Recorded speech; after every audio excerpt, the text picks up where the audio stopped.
Pestle Mortar itself originated back in 2010, and it derived just from the passion of, three guys really liking clothing, and, we're big consumers of fashion.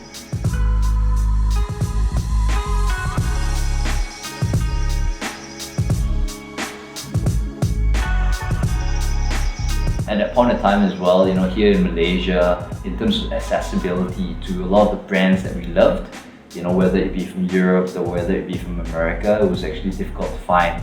So we said, why don't we sort of create it? And, fast forward 9 years, here we are today. We look at clothing as a canvas, it's just a different medium of telling a story.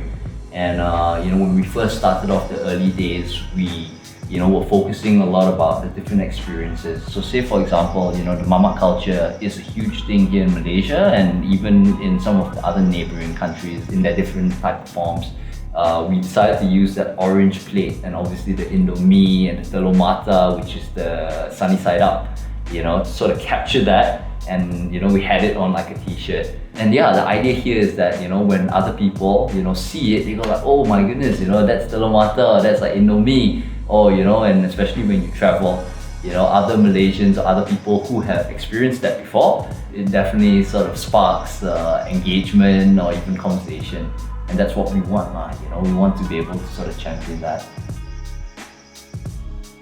I think streetwear is definitely a lot more widely accepted now. I think first up, there are a lot more platforms out there, where people are able to get their hands on, these products. Because back in the day, it's always like you need to know someone who knows someone to be able to get certain products, or you actually need to travel, to certain locations.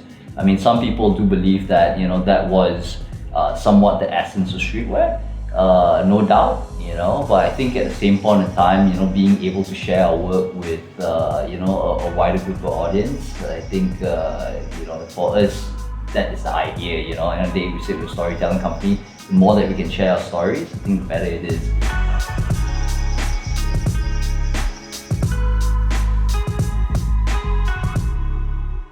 I think for myself personally, a lot of times how I get my ideas or inspiration is when I travel. I see certain things or I meet certain people, and even through having a conversation with someone, there might be certain keywords that I sort of pick up and go like, wow, I think that should be a cool topic or a cool story that we should tell.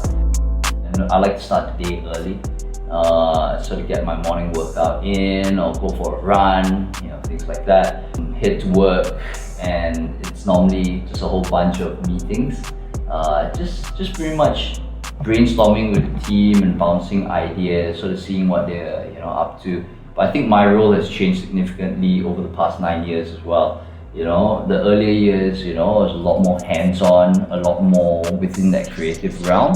Obviously that creative aspect, something that I still really enjoy till today, and I still put a lot of my focus in that. But the idea here is to obviously hire better people than yourselves to be able to get the job done.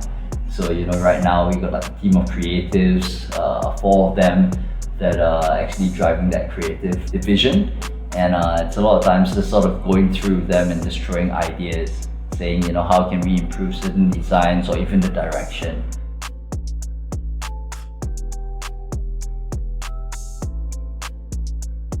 Till today, whenever I see people sort of wearing our product, I always tend to sort of go out there and just give them a high five. And a lot of them, pretty much don't know who I am, but I'll just say something along the lines of like, hey, oh, great jacket, or like, really cool pants, things like that. So that's cool, it's just these small things that, get us excited.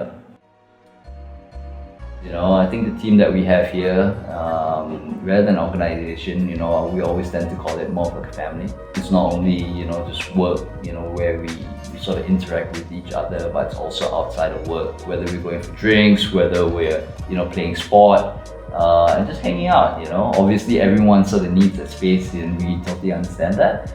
But, majority of the time I would say, we get along really well. I think first up, what sort of really intrigued us, or what made us actually want to be able to work with AirAsia itself, is that I think AirAsia really stands for, Southeast Asia as well, and really putting Southeast Asia on the map. Through the flights, obviously is the main thing, and connecting people and even allowing people to experience, the different culture of, Southeast Asia and even beyond. So I think, that was actually the main thing which we kind of thought, wow, okay, I think there's a fit over here. I guess when it came to the project itself, we were talking about, okay, looking for an angle. So that Southeast Asia keyword came in mind. We kind of said, hey, okay, I think the way that we can do it, or the way that we're able to make this campaign, in terms of garnering a lot more awareness, is that we need to be able to work with different partners.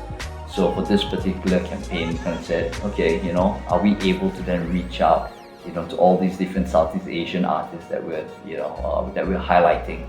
And that's what I wanted, to be able to not only push the brand, but at the same point in time to celebrate a lot of these artists and the work that they do. So a big part of outside of work is that I would the entire office and myself as well are very outdoorsy people.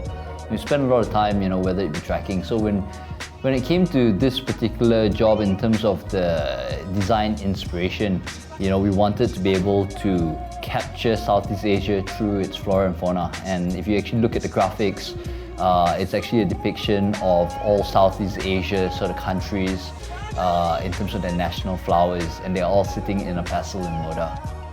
Southeast Asia has a lot of talent. It's about high time that we actually really make our mark.